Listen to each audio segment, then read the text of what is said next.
Hi, good afternoon. My name is Dolor Jan and syempre nandito na naman tayo para i-represent yung ating Sammy J products. Isa sa mga gusto natin, lalo na kung mag-i-start ka na training, mag-workout, yung protein. So this time, meron kaming i-offer sa inyo at isa sa magandang gagamitin natin, yung Sammy J Nutri Essential Plant-Based Protein. Meron siyang mga ingredients na all natural na nakakatulong para maiwasan natin yung most commonly na nagiging side effect sa mga hindi plant-based approach. Alam natin na naglalabas siya ng mga tagyawat, lalo na kapag hindi kahiyang dun sa iyong protein. So para maiwasan, syempre, pinili ni Ma'am Sammy yung mga ingredients na maganda yung side effect dun sa ating katawan. Isa dito yung ating pea protein. Dun tayo kumuha ng source of protein sa pea ingredients. So, most commonly kasi, yun yung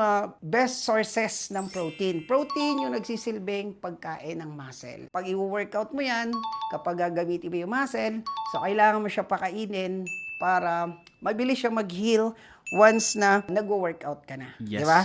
Meron din siyang property ng tart cherry. And ginamitan natin siya ng stevia ingredients para source naman dun sa natural sweetener para masarap yung pag-inom mo ng protein kahit hindi ka na gumagamit ng mga artificial na sugar. Sa mga viewers natin na ngayon lang nakapanood, nagla-live kami from 7 a.m. to 1 a.m. Make sure na i-follow nyo yung mga accounts natin and syempre, salamat sa magiging suporta. Thank you very much. Again, my name is Dolor Jan. God bless you all.